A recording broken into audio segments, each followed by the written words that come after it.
जो भी अभ्यर्थी यूजीसी नेट केंद्रीय या राज्य स्तरीय शिक्षक भर्ती परीक्षा की तैयारी हिंदी विषय लेकर कर रहे हैं या अन्य प्रतियोगी परीक्षाएं जिनमें सामान्य हिंदी से प्रश्न किए जाते हैं, इसकी तैयारी कर रहे हैं, उन सबका दुबे हिंदी ज्ञानाश्रम चैनल पर प्रश्न श्रृंखला में स्वागत है। आप सभी आद्योपांत इस सत्र से जुड़कर अपनी सफलता सुनिश्चित करें। तो आइए अविलंब हम इस सत्र से जुड़ते हैं। देखा जाए, पहला प्रश्न है, हम्मीर रासों के रचयिता कौन हैं? तो हम्मीर रासों के रचयिता सारंगधर हैं। उत्तर के साथ साथ कुछ विशेष जानकारी भी आप लेते चलें, कारण कि कहां से प्रश्न आ जाएगा कुछ निश्चित नहीं है। तो हम्मीर रासों के बारे में थोड़ी सी जानकारी। प्राकृत पेंगलम में इस काव्य के 8 छंद मिले थे। इसमें 300 छंद हैं। आचार्य शुक्ल का अनुमान था कि हम्मीर और अलाउद्दीन के युद्धों का इसमें वर्णन है। आचार्य शुक्ल सारंगधर को इसका रचयिता मानते हैं। आचार्य शुक्ल के अनुसार हम्मीर रासों के रचयिता सारंगधर हैं। वहीं दूसरी तरफ राहुल सांकृत्यायन जंजल नामक किसी कवि को मानते हैं। इस कृति की कोई प्रति उपलब्ध नहीं होने के कारण इसकी प्रामाणिकता पर संदेह है। चलिए, हम्मीर रासों के रचयिता का नाम आपको जानना है। इसके रचयिता हैं सारंगधर।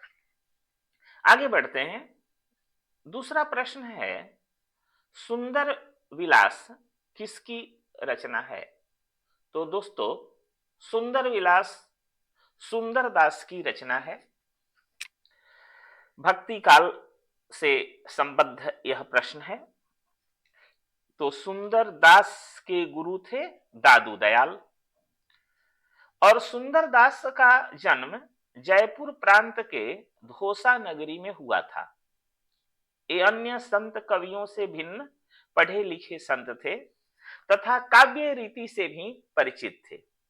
इनकी भाषा परिमार्जित ब्रज भाषा थी। ठीक है, चलिए, सुंदरदास के बारे में भी आपने जानकारी प्राप्त की। ऐसे ही जानकारी प्राप्त करते चलिए प्रत्येक प्रश्न के साथ साथ। चित्रावली किसकी रचना है? देखिए, उस्मान। चित्रावली उस्मान की रचना है। उस्मान का जन्म कहां हुआ था? उत्तर प्रदेश के गाजीपुर में हुआ था। ये मुगल बादशाह जहांगीर के समय के प्रसिद्ध सूफी कवियों में से एक थे। उस्मान के गुरु कौन थे? एक प्रश्न यहां भी बना। तो उस्मान के गुरु हाजी बाबा थे। इनका उपनाम क्या था? तो मान। उस्मान का उपनाम था मान। इनकी भाषा बोलचाल की ठेठ अवधी थी तथा इन्होंने अपने काव्य में दोहा चौपाइयों का प्रयोग किया है। चलिए आगे बढ़ते हैं।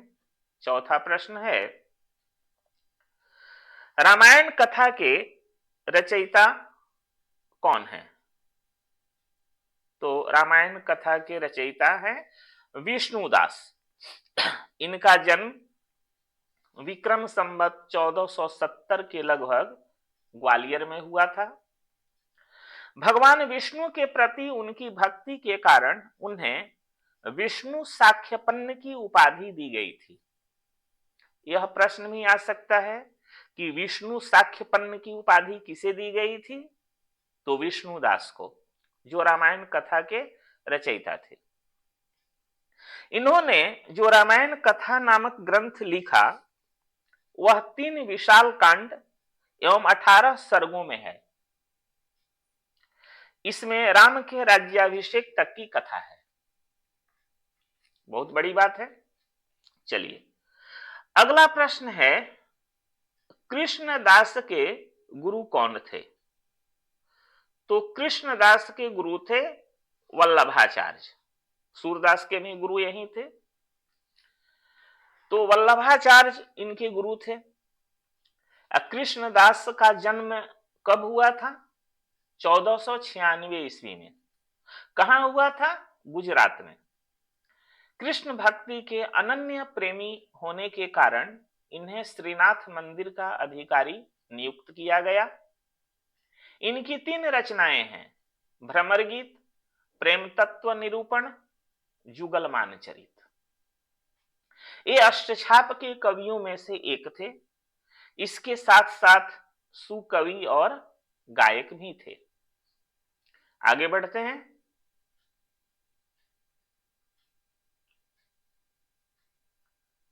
देखा जाए, छठा प्रश्न है, रीति काल का प्रवर्तक किसे माना जाता है? रीति काल का प्रवर्तक चिंतामणि त्रिपाठी को माना जाता है। रीति काल के प्रवर्तक थे चिंतामणि त्रिपाठी। चिंतामणि त्रिपाठी का जन्म विक्रम संवत 1666 में कानपुर जिले के तिकवापुर नामक ग्राम में हुआ था। आचार्य शुक्ल ने इन्हें रीति काल का प्रवर्तक माना है। इनकी प्रसिद्ध रचनाएं हैं काव्य विवेक, कविकुल कल्पतरु, काव्य प्रकाश एवं छंद विचार। अगला प्रश्न देखिए, प्रश्न संख्या 7। अमी हलाहल मद भरे श्वेत श्याम रत्नार, यह दोहा किसका है? यह दोहा रसलीन का है, सैयद गुलाम नबी रसलीन। देखिए यह दोहा किस तरह से है? अमी हलाहल मद भरे श्वेत श्याम रत्नार, जियत मरत झुकी झुकी पड़त, जे ही चितवत एक बार। पूर्णतः श्रृंगारिक दोहा है यह, इसमें श्रृंगार रस है। कवि नायिका की आंखों की सुंदरता का वर्णन करता है। आंखों में श्वेतिमा है, श्याम कालिमा है, रत्नार आंखों में लालिमा है। तो किसमें क्या है? अमी हलाहल मद भरे श्वेत श्याम रत्नार, नायिका की जो खूबसूरत आंखें हैं उसमें अमी अमृत भी है, हलाहल विष भी है, मद नशा भी है। तो जो श्वेतिमा है उसमें अमृत है, आंखों में जो कालिमा है उसमें हलाहल है, विष है। जो रत्नार जो लालिमा है उसमें मद है, नशा है। जियत मरत झुकी झुकी पड़त, जे ही चितवत एक बार। माने जो भी उसको एक नजर देखेगा, जियत मरत झुकी झुकी पड़त, उसकी स्थिति जीने मरने की हो जाएगी। झुकी झुकी पड़त, वह बेसुध हो जाएगा, झुक झुक कर गिरने लगेगा, बेहोश हो जाएगा। नायिका की आंखों के सौंदर्य को वह बर्दाश्त नहीं कर पाएगा। तो रसलीन ने इस दोहे में नायिका की आंखों के सौंदर्य का बड़ा ही रोचक वर्णन किया है। चलिए आगे बढ़ते हैं। अभी इसकी थोड़ी सी जानकारी देखिए। मैंने तो बताया ही कि इनका पूरा नाम सैयद गुलाम नबी रसलीन था। इनका अंग दर्पण नामक ग्रंथ विक्रम संवत 1794 में लिखा गया था। यह भी प्रश्न होगा कि अंग दर्पण किसके द्वारा लिखा गया है, कब लिखा गया था? ये मुसलमान कवि हैं रसलीन, और सूक्तियों के चमत्कार के लिए बड़े प्रसिद्ध हैं। चलिए अब आगे बढ़ते हैं। प्रश्न संख्या 8। घनानंद रीति काल की किस धारा के कवि माने जाते हैं? ठीक है, तो रीति मुक्त धारा। हिंदी साहित्य का इतिहास जो 4 कालों में विभाजित हुआ, जैसे मान लीजिए कि कैसे आदिकाल, उसको वीर गाथा काल भी कहा गया। उसके बाद पूर्व मध्य काल, उसे भक्ति काल भी कहा गया। उत्तर मध्य काल, उसे रीति काल कहा गया। और उसके बाद आधुनिक काल। तो रीति काल में कुछ कवि रीतिबद्ध हुए, रीति सिद्ध हुए, कुछ रीति मुक्त हुए। तो यहां प्रश्न है कि घनानंद रीति काल की किस धारा के कवि माने जाते हैं? तो रीति मुक्त धारा के कवि थे। घनानंद को प्रेम के पीर के कवि के रूप में जाना जाता है। उन्हें सुजान नामक नर्तकी से प्रेम था, जिसके कारण उन्हें राज दरबार से निकाला गया, ऐसी कथा है। इनकी भाषा ब्रज भाषा है तथा इनकी प्रसिद्ध रचनाएं हैं इश्कलता तथा घनानंद ग्रंथावली। देखिए, जो जानकारी मैं आपको दे रहा हूं उससे भी अब प्रश्न बनते हैं कि इनकी भाषा क्या थी? तो ब्रज भाषा थी। इश्कलता किसकी रचना है? तो घनानंद की रचना है। घनानंद की प्रेमिका कौन थी? तो सुजान थी। घनानंद को किस प्रकार का कवि माना जाता है? तो प्रेम की पीर का कवि माना जाता है। आगे बढ़ते हैं। प्रश्न संख्या 9, नासिकेतोपाख्यान किसकी रचना है? सदल मिश्र। नासिकेतोपाख्यान किसकी रचना है? तो यह सदल मिश्र की रचना है। इनका जन्म बिहार राज्य के आरा में 1767 ईस्वी में हुआ था, 1767 में। ये हिंदी के प्रारंभिक गद्य लेखकों में से एक थे। इन्होंने संस्कृत के अध्यात्म रामायण का खड़ी बोली हिंदी में गद्यानुवाद भी किया है। इन्होंने हिंदी और फारसी भाषाओं का एक शब्दकोश भी बनाया। इन्होंने हिंदी साहित्य संसार को अपनी बहुत सारी निधियां दी। चलिए आगे बढ़ते हैं। प्रश्न संख्या 10, आधुनिक हिंदी साहित्य का पितामह किसे कहा जाता है? भारतेंदु हरिश्चंद्र। देखिए, भारतेंदु हरिश्चंद्र के नाम से तो भारतेंदु युग चला। तो आधुनिक हिंदी साहित्य का पितामह किसे कहा जाता है? भारतेंदु हरिश्चंद्र को। इनके बारे में भी जानकारी प्राप्त करें हम लोग। इनका जन्म उत्तर प्रदेश के वाराणसी में 9 सितंबर 1850 को हुआ था। अब देखिए, 1885 में इनका देहांत हो गया। मात्र 35 वर्ष की आयु में इन्होंने अपनी अमूल्य निधियों से हिंदी साहित्य आकाश को परिपूर्ण किया। बहुत बड़ी बात है। इनके विद्या गुरु कौन थे? राजा शिव प्रसाद सितारे हिंद। यह प्रश्न आ सकता है कि भारतेंदु के विद्या गुरु का नाम क्या था? राजा शिव प्रसाद सितारे हिंद। भारतेंदु का पहला नाटक कौन सा था? विद्या सुंदर। विद्या सुंदर ही माना जाता है। ये लेखक, कवि, रंगकर्मी एवं देशहित चिंतक पत्रकार थे। भारतेंदु हरिश्चंद्र ने खड़ी बोली को उर्दू से अलग करके प्रतिष्ठित किया था। इनकी कवि वचन सुधा नामक पत्रिका में पुराने कवियों की कविताओं का संग्रह मिलता है। यह भी प्रश्न आ सकता है कि कवि वचन सुधा किसकी पत्रिका थी? इनकी प्रसिद्ध रचनाएं हैं वैदिकी हिंसा हिंसा न भवती, सत्य हरिश्चंद्र, अंधेर नगरी, श्री चंद्रावली, विशस्य विष्मौषधम, भारत दुर्दशा, नील देवी आदि। भारत दुर्दशा जो नाटक है अभी यूपीएससी के पाठ्यक्रम में है।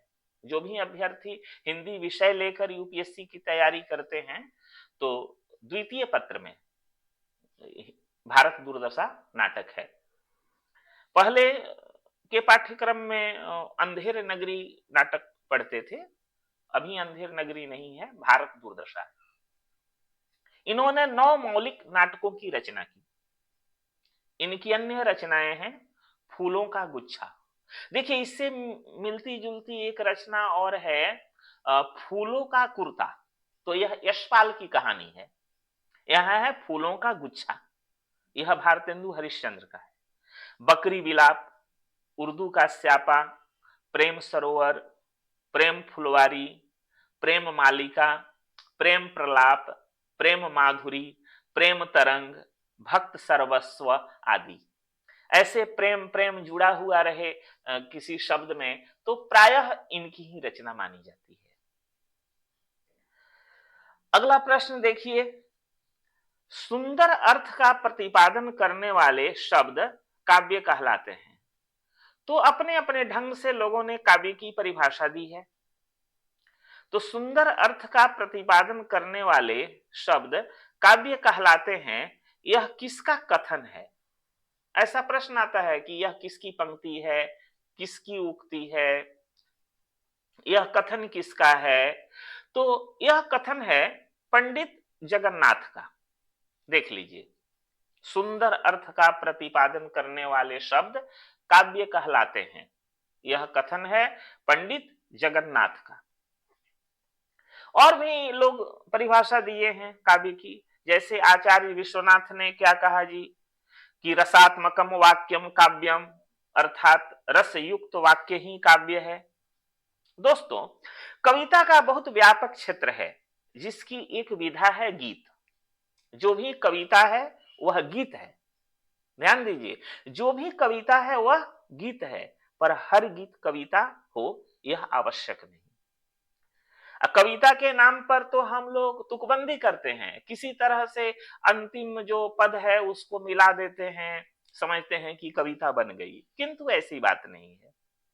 आप लोग मंच पर जो कविता सुनते हैं, कवियों को देखते हैं, तो मुझे ऐसा लगता है कि वे कवि ना हो करके वस्तुतः चुटकुलेबाज हैं, दर्शकों को हंसाने का काम करते हैं।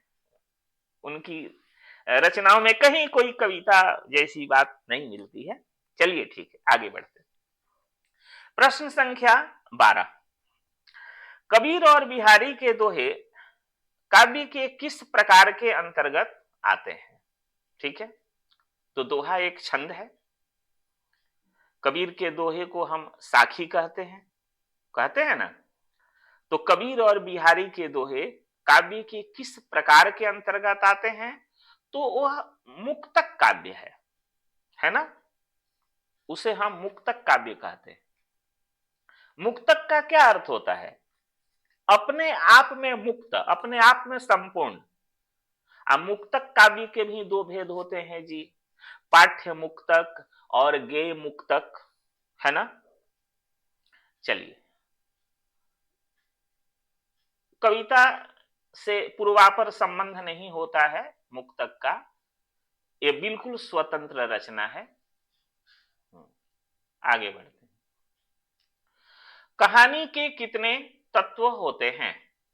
देखिए, प्रश्न संख्या 13, कहानी के कितने तत्व होते हैं?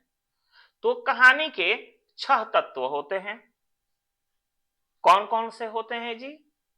कथा वस्तु, पात्र तथा चरित्र चित्रण, संवाद, देश काल या वातावरण, भाषा शैली, उद्देश्य, यही 6 तत्व होते हैं। उपन्यास के भी यही 6 तत्व होते हैं, ऐसा नहीं है कि उसमें कुछ अलग होता है। कहानी में किसी घटना का वर्णन कथाकार के मुख से होता है। इसमें कथा का सूत्रधार स्वयं कहानीकार होता है। कहानी गत्यात्मक होती है, उसमें किसी घटना का रोचक वर्णन होता है। चलिए आगे बढ़ते हैं। प्रश्न संख्या 14, है पशुपाल कहां सजनी, जमुना तट धेनु चराए रहोरी। एक बार और सुनिए, है पशुपाल कहां सजनी, जमुना तट धेनु चराए रहोरी। इस पंक्ति में निहित अलंकार बताइए। अलंकार तो पढ़ना है आप लोगों को, तो कौन सा अलंकार है यहां? वक्रोक्ति अलंकार है ना। यहां वक्रोक्ति अलंकार है। ये पूरा का पूरा ही रंग गया, देखते हैं। हाँ, तो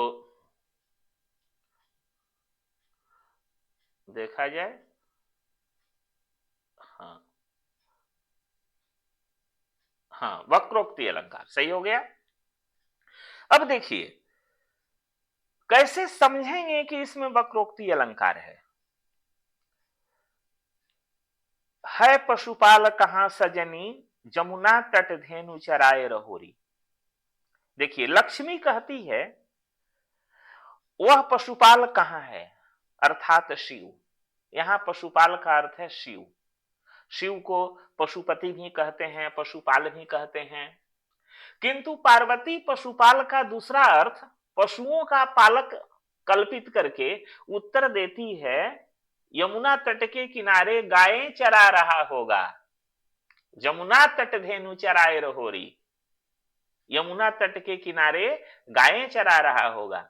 माने वक्ता कुछ कहे और श्रोता कुछ अलग अर्थ लगा ले तो वहां पर वक्रोक्ति अलंकार होता है। तो ऐसा माना जाता है कि कृष्ण विष्णु के ही अवतार थे और कृष्णावतार में विष्णु गायें चराते थे। तो देखिए लक्ष्मी कुछ पूछ रही है और पार्वती कुछ उत्तर दे रही है, कुछ दूसरा ही अर्थ लगा लेती है, तो यहाँ वक्रोक्ति अलंकार है। बस हम ऐसे ही समझते हैं कि वक्ता कुछ कहे और श्रोता कुछ अलग अर्थ लगा ले तो वहां पर वक्रोक्ति अलंकार होता है। चलिए आगे बढ़ते हैं। प्रश्न संख्या 15। सपने में नित आते हो, मैं हूं अति सुख पाती, मिलने को उठती हूं, सौतन आंख प्रथम उठ जाती। इस पंक्ति में कौन सी शब्द शक्ति है? तो आप पढ़े हैं कि शब्द शक्ति जो है 3 प्रकार की होती है, अभिधा, लक्षणा और व्यंजना। इन तीनों में से आपको पहचानना है। तो इसमें लक्षणा शब्द शक्ति है। कैसे पहचानेंगे कि यहां लक्षणा शब्द शक्ति है? पहचानने का तरीका है। अभी मैं अभिधा और व्यंजना की बात नहीं करूंगा, केवल लक्षणा की बात करूंगा। इसको समझिए कि सपने में नित आते हो, मैं हूं अति सुख पाती, मिलने को उठती हूं, सौतन आंख प्रथम उठ जाती। इस पंक्ति में लक्षणा शब्द शक्ति है। कैसे? आंख कोई स्त्री नहीं, न वह सौत हो सकती है। प्राणी सोता या जागता है, आंख नहीं। इस प्रकार यहां आंख उठ जाती के वाच्यार्थ में बाधा है। तब हम सौत के लक्षण द्वारा यह वाच्यार्थ मालूम करते हैं कि जिस प्रकार किसी स्त्री की सौत उसे पति से मिलने में बाधक बनती है, उसी प्रकार इस कविता में दुखी नायिका को स्वप्न में भी प्रिय मिलन का सुख अनुभव करने में उसकी आंखें बाधक बन जाती हैं, क्योंकि स्वप्न के समय आंखें बंद होती हैं। नायिका स्वप्न में प्रिय को देखकर जब ही उससे मिलने के लिए उठती है तभी आंखें खुल जाती हैं। नायिका का सुख दुख में बदल जाता है। इस प्रकार यहां लक्षक शब्द सौतन तथा आंख उठ जाती द्वारा लक्ष्यार्थ की प्रतीति हुई है, अतः लक्षणा शब्द शक्ति है। एक तरह से मैंने समझा भी दिया कि आप कैसे समझेंगे कि यहां लक्षणा शब्द शक्ति है। अब किसी को आप कहते हैं कि तुम गधे हो, इसका मतलब यह थोड़े हुआ कि वो सही में गधा है। अरे गधा एक पशु विशेष है जिसके पास बुद्धि नहीं होती, तो जब हम किसी निर्बुद्धि को हम संबोधित करते हैं तो कह देते हैं कि तुम गधे हो। तो यही लक्षणा है कि गधा का जो लक्षण है, उस पशु का जो लक्षण है, वह लक्षण उस व्यक्ति में दिख रहा है। चलिए प्रश्न संख्या 16 आगे बढ़ते हैं हम 15 के बाद। देखा जाए 16वां प्रश्न। भुजबल भूमि भूप बिनु किन्नी, विपुल बार मही देवन दिन्ही, सहस बाहु भुज छेद निहारा, परसु बिलो कुमही कुमारा। यह राम लक्ष्मण परशुराम संवाद से है, सीता स्वयंवर की बात है। जब धनुष टूट जाता है तो परशुराम अत्यंत क्रोधित होकर सभा में पहुंचते हैं और ललकारते हैं कि शिव का धनुष किसने तोड़ा, तो जो भी हो वह सामने आ जाए। तो बहुत सारी बातें होती है, लक्ष्मण व्यंग्य पूर्ण उत्तर देते हैं, परशुराम को अच्छा नहीं लगता है, वे बहुत गुस्सा हो जाते हैं। उस समय का यह कथन है कि भुजबल भूमि भूप बिनु किन्ही, मतलब कि भुजबल अपनी भुजा के बल से, भुजा की ताकत से भूमि, इस भूमि को, अब भूप बिनु किन्ही, भूप कहते हैं वीर को, राजा को, इस धरती को मैंने अपनी भुजा की ताकत से भूप विहीन कर दिया, मतलब कि राजा के बिना कर दिया। अब विपुल बार महिदेवन दिन्ही, और उस राज्य को विपुल बार, अनेक बार, महिदेवन, महिदेव कहते हैं ब्राह्मण को, मही मने पृथ्वी, देव मने देवता, मन धरती के देवता कौन है, ब्राह्मण है। ये परशुराम बोल रहे हैं कि विपुल बार महिदेवन दिन्ही, बहुत बार मैंने उस राज्य को ब्राह्मणों को दे डाला।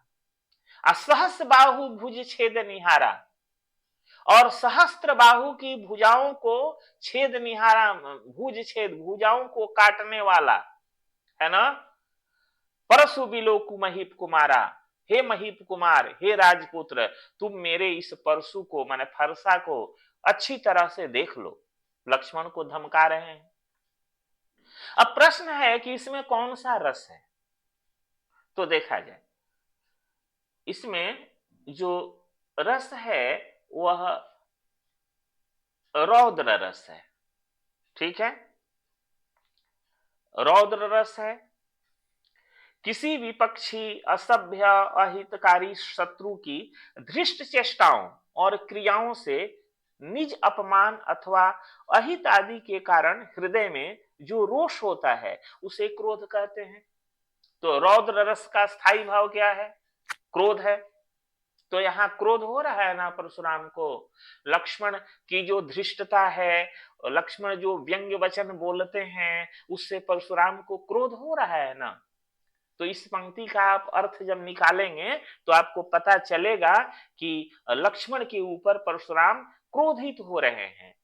तो रौद्र रस का स्थायी भाव क्रोध है। तो जब रस पूछा जाए तो यहां रौद्र रस बताएंगे। चलिए आगे बढ़े। प्रश्न संख्या 17। राम कथा सुंदर करतारी, संशय विहंग उड़ावनी हारी, इसमें कौन सा छंद है, तो छंद भी पूछा जाता है। देखिए चौपाई नामक मात्रिक छंद है, चौपाई जो है वह मात्रिक छंद के अंतर्गत आती है। चौपाई में 16-16 मात्राएं होती हैं, इसमें मात्राओं की गणना का हिसाब होता है ना। चलिए आगे बढ़ते हैं। हस्तलिखित शब्द में कौन सा समास है, तो हस्तलिखित शब्द में कौन समास है, तत्पुरुष समास है। इसका विग्रह क्या होगा, हस्त द्वारा लिखित, ठीक। इसमें उत्तर पद की प्रधानता है, उत्तर पद मतलब बाद का पद। तत्पुरुष समास की पहचान यही है कि जिस समास का उत्तर पद प्रधान हो, बाद का पद प्रधान हो, उसे तत्पुरुष समास कहते हैं। तो जब हम विग्रह करते हैं तो विग्रह करते समय ध्यान दीजिएगा, कारक के 8 प्रकार होते हैं। तो ऊपर का कर्ता कारक छोड़ दीजिए और अंतिम का जो संबोधन कारक है उसे भी छोड़ दीजिए। तो कितने बचे, 6 बचे, कर्म, करण, संप्रदान, अपादान, संबंध, अधिकरण। तो ये जो 6 कारक बचे, तो इन कारकों का जो चिन्ह है, कारक के चिन्ह को हम परसर्ग बोलते हैं, तो इन कारकों का जो चिन्ह है, वे चिन्ह जब बीच में आ जाएं विग्रह करते समय तो हम वही तत्पुरुष समझ लेते हैं, है ना। जैसे मान लीजिए कि हस्त द्वारा लिखित, तो हाथ के द्वारा लिखित तो द्वारा है, तो द्वारा किस कारक का चिन्ह है, करण कारक का चिन्ह है। तो इसमें हो जाएगा करण तत्पुरुष। कोई कह दे स्वर्ग प्राप्त, माने स्वर्ग को प्राप्त, तो देखिए यहां को है, स्वर्ग को, तो कर्म तत्पुरुष है। ठीक है। अब तुलसी कृत, तो तुलसी द्वारा कृत करण तत्पुरुष है। ठीक है। गुरु दक्षिणा, गुरु के लिए दक्षिणा, तो के लिए संप्रदान कारक है, तो इसमें संप्रदान तत्पुरुष है। पथ भ्रष्ट, देखिए पथ से भ्रष्ट, ठीक है, यहां अलगाव है, से होते हुए भी अलगाव है, तो अपादान तत्पुरुष है। गंगा जल, देखिए गंगा का जल, तो का देखिए संबंध कारक का चिन्ह है, तो गंगा जल जो है संबंध तत्पुरुष है ना। युद्ध वीर, माने युद्ध में वीर, व्याकरण निपुण, व्याकरण में निपुणता में आ रहा है ना। आप बीती, आप पर बीती, देखिए तो यहां क्या है, युद्ध वीर, युद्ध में वीर, तो युद्ध में, तो में देखिए अधिकरण कारक का चिन्ह है, तो अधिकरण तत्पुरुष। इस तरह से हम कारक के चिन्हों से पता कर लेते हैं कि उसमें कौन सा तत्पुरुष है। ठीक है, तो कर्म से लेकर के अधिकरण तक। ठीक है, तत्पुरुष समास समझ गए आप। आगे बढ़ते हैं। प्रश्न संख्या 19 देखा जाए। इतवार को हड़ताल है, इतवार मतलब रविवार, रविवार को इतवार बोलते हैं। इतवार को हड़ताल है, अतः बाजार बंद रहेगा। रचना के आधार पर वाक्य के प्रकार बताइए, तो कौन सा वाक्य है यह? संयुक्त वाक्य है। ठीक है, संयुक्त वाक्य में क्या होता है कि दो या दो से अधिक सरल या मिश्र वाक्य जब संयोजक अवयवों के द्वारा आपस में जुड़ते हैं तो वहां संयुक्त वाक्य होता है। संयोजक अवयव क्या? अव्यय। तो संयोजक अव्यय क्या है? समुच्चय बोधक अव्यय। तो समुच्चय बोधक अव्यय में जो समानाधिकरण समुच्चय बोधक अव्यय है, जैसे और, तथा, किंतु, परंतु, बल्कि, इसलिए, या, अथवा, अतः, तो ये उसमें आएंगे। यही संयोजक अवयव है, माने समुच्चय बोधक अव्यय, समानाधिकरण समुच्चय बोधक अव्यय। तो ये दो वाक्यों को जोड़ेगा। जैसे इतवार को हड़ताल है, एक वाक्य हो गया, सरल वाक्य है। बाजार बंद रहेगा, सरल वाक्य है। अतः जो है दोनों वाक्यों को, दोनों सरल वाक्यों को जोड़ने का कार्य करता है। तो इस प्रकार यह संयुक्त वाक्य हो गया। अतः की जगह और लगा दीजिए, इसलिए, चलिए यहां इसलिए लगा करके देखिए, इतवार को हड़ताल है इसलिए बाजार बंद रहेगा, तब भी संयुक्त वाक्य है। तो इस तरह से हम संयुक्त वाक्य को समझते हैं। रचना के आधार पर वाक्य के तीन ही प्रकार होते हैं, सरल वाक्य, मिश्र वाक्य और संयुक्त वाक्य। तो यह संयुक्त वाक्य का उदाहरण है। अगला प्रश्न देखें। अध्यापकों द्वारा विद्यालय में शिक्षा दी जाती है, इस वाक्य में कौन सा वाच्य है? तो कौन सा वाच्य है? देखिए कर्मवाच्य है। अध्यापकों द्वारा विद्यालय में शिक्षा दी जाती है, यह कर्मवाच्य है। कर्तृवाच्य में कैसे बदलेंगे? अध्यापक विद्यालय में शिक्षा देते हैं। जब हम वाक्य को कर्तृवाच्य से कर्मवाच्य या भाववाच्य में बदलते हैं तो कुछ नहीं करना है, कर्ता में तृतीया विभक्ति लगाकर वाक्य बना देते हैं। अगर कर्म रहता है तो वाक्य अपने आप कर्मवाच्य में चला जाता है। अगर क्रिया अकर्मक होती है तो वाक्य अपने आप भाववाच्य में चला जाता है।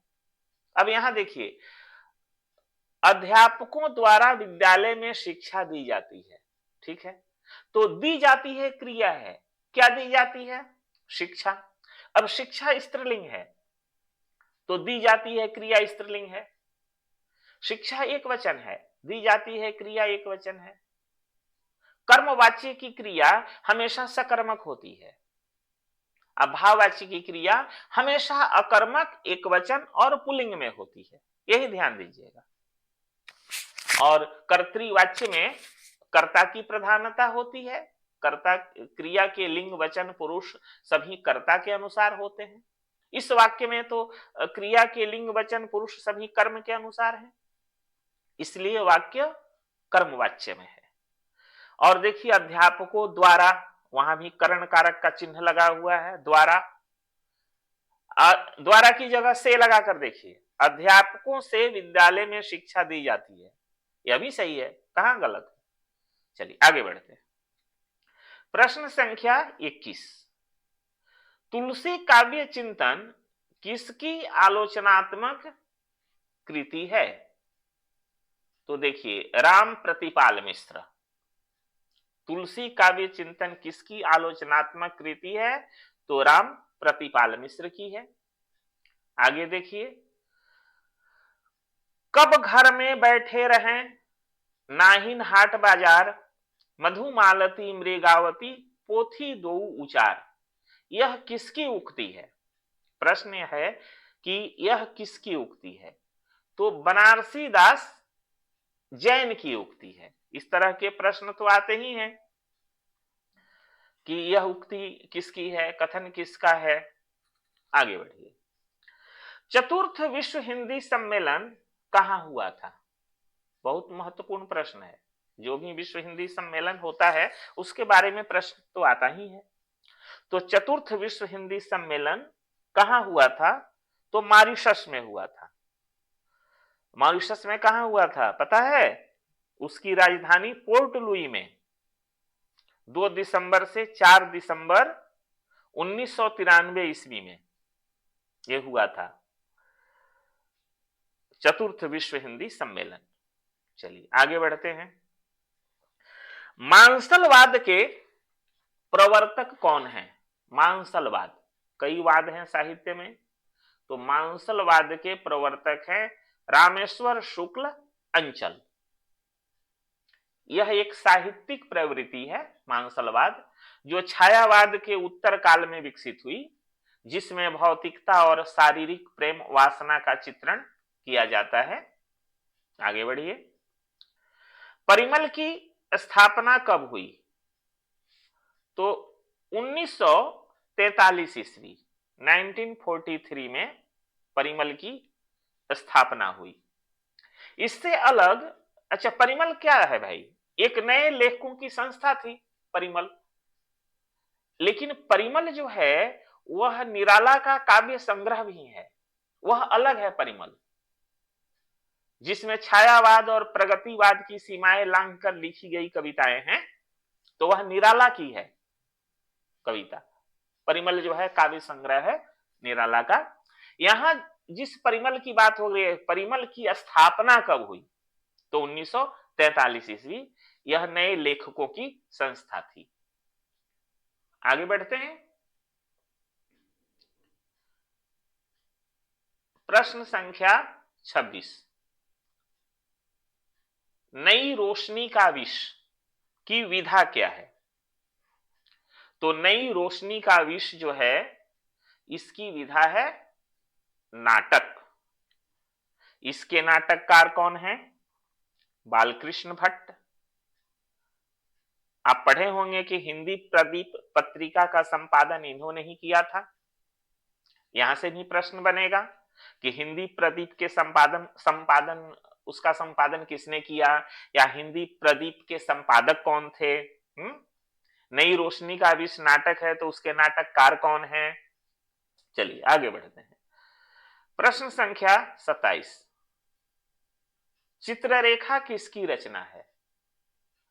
चित्ररेखा डॉक्टर रामकुमार वर्मा की रचना है।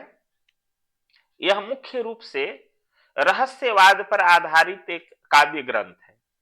इस रचना के लिए रामकुमार वर्मा को देव पुरस्कार से सम्मानित किया गया था। इसी से मिलता जुलता एक नाम है चित्रलेखा।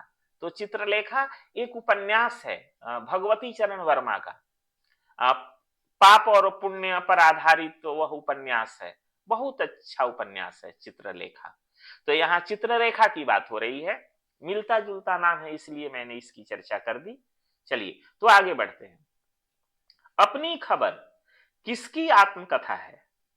तो पांडे बेचन शर्मा उग्र की यह आत्मकथा है। चंद हसीनों के खतूत, बुधुआ की बेटी, दिल्ली का दलाल आदि इनकी प्रसिद्ध कृतियां हैं उग्र जी की। बहुत पहले पाठ्यक्रम में इनकी एक कहानी थी, उसकी मां, है ना, उसकी मां। चलिए आगे बढ़ते हैं। एक बूंद सहसा उछली, इसके लेखक कौन है? मतलब किसका यात्रा साहित्य है ना? ये अज्ञेय का यात्रा वृतांत है, गद्य रचना ही है। तो मुख्य रूप से तो विधाएं दो ही होती हैं, गद्य और पद्य। तो गद्य में कहानी, उपन्यास, साक्षात्कार, जीवनी, यात्रा वृतांत, संस्मरण, रेखा चित्र, शब्द चित्र आदि बहुत सारी विधाएं हैं। पद्य में वैसे ही कविता है, मान लीजिए कविता है, फिर कवित है, सवैया है, रोला है, सोरठा है, दोहा है, चौपाई है। तो इस तरह से पद्य में भी बहुत सारी विधाएं हैं। अज्ञेय की यह रचना है, एक बूंद सहसा उछली। तो अज्ञेय की बहुत सारी रचनाएं हैं। शेखर एक जीवनी उपन्यास, उनका पहला उपन्यास था शेखर एक जीवनी, 2 भागों में है। नदी के द्वीप, अपने अपने अजनबी, आंगन के पार द्वार, इत्यलम, चिंता, पहले मैं सन्नाटा बुनता हूं, कितनी नावों में कितनी बार, पर तो उन्हें ज्ञानपीठ पुरस्कार मिल चुका है अज्ञेय को। आंगन के पार द्वार काव्य संग्रह है, उसमें 20 कविताएं संकलित हैं। अंतिम कविता असाध्य वीणा है, जो यूपीएससी के पाठ्यक्रम में है। तो उस रचना पर, काव्य संग्रह पर साहित्य अकादमी पुरस्कार भी मिला है अज्ञेय को 1964 ईस्वी में। चलिए, अज्ञेय प्रयोगवादी कवि हैं, बहुत प्रसिद्ध कवि। चलिए आगे बढ़ते हैं। प्रश्न संख्या 30। जिंदगी मुस्कराई किसकी कृति है? तो जिंदगी मुस्कराई कन्हैयालाल मिश्र प्रभाकर की कृति है। ठीक है, इसकी विधा क्या है? संस्मरण। जिंदगी मुस्कराई जो है एक संस्मरण है। कन्हैयालाल मिश्र प्रभाकर की प्रसिद्ध रचनाएं देखिए, बाजे पायलिया के घुंघरू, दीप जले शंख बजे आदि। आगे बढ़िए। अग्नि सेतु किसकी रचना है? तो अग्नि सेतु विष्णुचंद्र शर्मा की रचना है। ठीक, यह बांग्लादेश के विद्रोही कवि काजी नजरुल इस्लाम के जीवन पर आधारित एक जीवनी है। तो विष्णु चंद्र शर्मा इसके लेखक हैं। आगे बढ़िए। सिपाही की मां किसकी एकांकी है? तो मोहन राकेश की, है ना। मोहन राकेश के प्रसिद्ध नाटक है आषाढ़ का एक दिन। आषाढ़ का एक दिन अभी यूपीएससी के पाठ्यक्रम में पढ़ाया ही जा रहा है। लहरों के राजहंस, आधे अधूरे आदि। आगे बढ़िए। प्रश्नोत्तर के साथ साथ बहुत सारी जानकारियां आप प्राप्त कर रहे हैं। ये सुनना ज्यादा जरूरी है, कारण कि इसी से बहुत सारे प्रश्न आ जाएंगे और आपकी तैयारी अच्छी हो जाएगी, है ना। चलिए, ये प्रश्न है, 1 इंच मुस्कान उपन्यास राजेंद्र यादव ने किसके सहयोग से लिखा? 1 इंच मुस्कान उपन्यास राजेंद्र यादव ने किसके सहयोग से लिखा? तो देखिए, मन्नू भंडारी, है ना, दोनों पति पत्नी थे। मन्नू भंडारी ब्राह्मण थी और राजेंद्र यादव जो थे, यादव लिखा ही हुआ है, यादव थे। अपनी जाति से अलग हटकर इन्होंने शादी की। पिताजी से मनमुटाव चलता था मन्नू भंडारी जी का। ठीक है, तो मन्नू भंडारी राजेंद्र यादव की पत्नी थी, ये बात तो जानते ही होंगे आप। मन्नू भंडारी भी बहुत बड़ी लेखिका थी।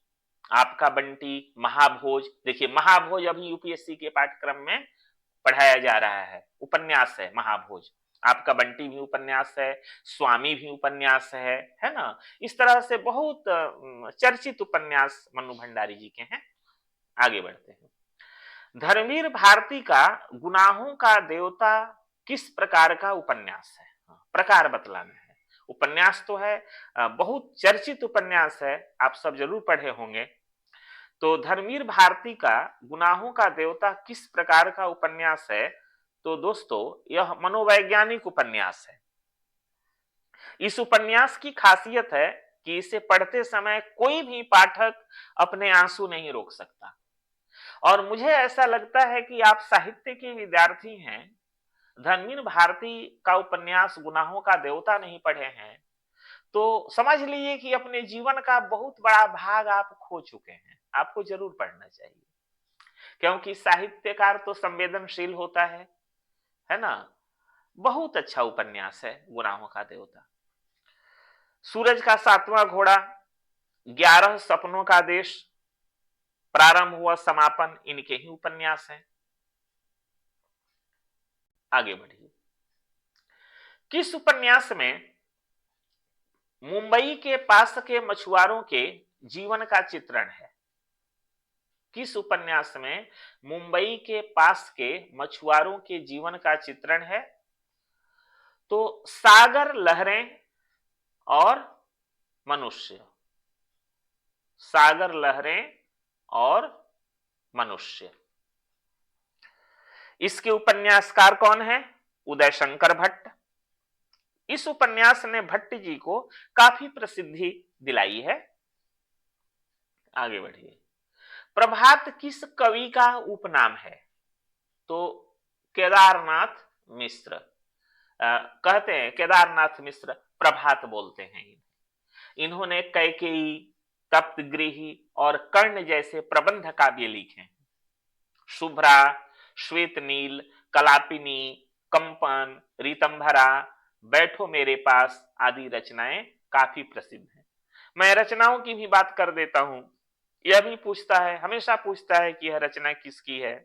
यहां तो सिर्फ प्रभात किस कवि का उपनाम है ऐसा प्रश्न है, लेकिन केदारनाथ मिश्र प्रभात की अन्य रचनाओं से आप परिचित हुए तो बहुत अच्छी बात है। ज्ञान जितना हो उतनी अच्छी बात है। सुदामा पांडे का प्रजातंत्र कविता के रचयिता कौन है? तो धूमिल। इनका पूरा नाम सुदामा पांडे धूमिल है। यह भी प्रश्न आ सकता है कि धूमिल का पूरा नाम क्या है? तो सुदामा पांडे धूमिल। यह प्रसिद्ध कविता उनके निधन के बाद प्रकाशित हुई थी। इनकी और प्रसिद्ध रचनाएं हैं संसद से सड़क तक, कल सुनना मुझे आदि। चलिए अगला प्रश्न देखिए। राष्ट्रगीत में भला कौन वह भारत भाग्य विधाता है, फटा सुथन्ना पहने जिसका गुण हर चरना गाता है? किसकी पंक्तियां हैं? तो ये पंक्तियां हैं रघुवीर सहाय की। सीढ़ियों पर धूप में, आत्महत्या के विरुद्ध इनकी प्रसिद्ध रचनाएं हैं। ठीक है। अगला प्रश्न देखिए। स्वच्छंदतावाद में किस विशेषता की प्रधानता है? तो कहते हैं ना कि वह लड़का बिल्कुल स्वच्छंद है। तो स्वच्छंद का मतलब क्या? अपने आप में है, किसी से कुछ लेना देना नहीं है। तो एक वाद चला साहित्य में, स्वच्छंदतावाद एक आंदोलन है। तो वैयक्तिकता की उसमें प्रधानता है। अब स्वच्छंदतावाद का प्रवर्तक कौन था, ऐसा भी प्रश्न आ सकता है। तो श्रीधर पाठक को इसका प्रवर्तक माना जाता है। स्वच्छंदतावाद का प्रवर्तक श्रीधर पाठक को माना जाता है। इसका अर्थ है अपनी इच्छा के अनुसार जीना, जहां व्यक्ति अपनी भावनाओं, स्वतंत्रता और व्यक्तित्व पर जोर देता है, शास्त्रीय नियमों और बंधनों का उल्लंघन करता है। यह है स्वच्छंदतावाद की विशेषता। चलिए आगे बढ़ते हैं। निरालाकृत रविंद्र कविता कानन की विधा क्या है? देखिए, तो इसकी विधा जो है समीक्षा है। निराला की प्रसिद्ध रचनाएं राम की शक्ति पूजा, कुकुरमुत्ता यूपीएससी के पाठ्यक्रम में है। परिमल, गीतिका, अनामिका, तुलसीदास, अणिमा, नए पत्ते आदि। इन्होंने उपन्यास, कहानियां और निबंध भी लिखे हैं। अप्सरा इनका बहुत अच्छा उपन्यास है। ठीक है, चलिए अब आगे बढ़ते हैं। प्रश्न संख्या 41, भाषा काव्य संग्रह किसका इतिहास ग्रंथ है? भाषा काव्य संग्रह किसका इतिहास ग्रंथ है? तो देखिए, महेश दत्त शुक्ल का है भाषा काव्य संग्रह। इसका प्रकाशन 1873 ईस्वी में हुआ था।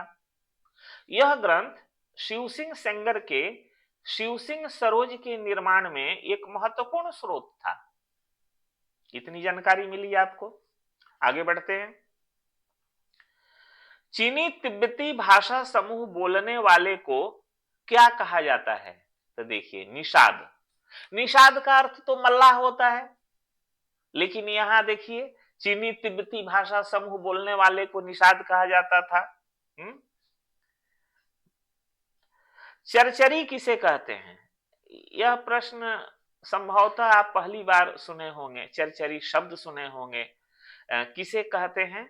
तो देखिए, आदि काल में गायकों की एक टोली थी, है ना, उसे चरचरी कहा गया। तो इस संबंध में जान लें आप कि आदि काल में गायकों की टोली थी। अगला प्रश्न, तुलसीदास की किस कृति में ज्योतिष का वर्णन है? तो देखिए, रामाज्ञा प्रश्नावली एक ऐसी रचना है जिसमें ज्योतिष का वर्णन है। यह अवधी भाषा का मुक्तक काव्य है। यह 7-7 के सप्तकों के 7 सर्गों में विभक्त है। चलिए अगला प्रश्न देखते हैं। हाँ, बिहारी सतसई का प्रमुख रस क्या है? बिहारी सतसई का प्रमुख रस क्या है जी? तो श्रृंगार रस है बिहारी सतसई का। बिहारी सतसई में कितने दोहे हैं जी? तो कहने को तो 700 आप कहेंगे, क्योंकि 700 का समाहार 700 दोहे हैं इसमें, लेकिन आप पढ़ेंगे तो पता चलेगा 713 दोहे हैं उसमें। बिहारी रीति सिद्ध कवि माने जाते हैं। कैसे? घनानंद के संबंध में प्रश्न था कि घनानंद रीति काल की किस धारा के कवि माने जाते हैं?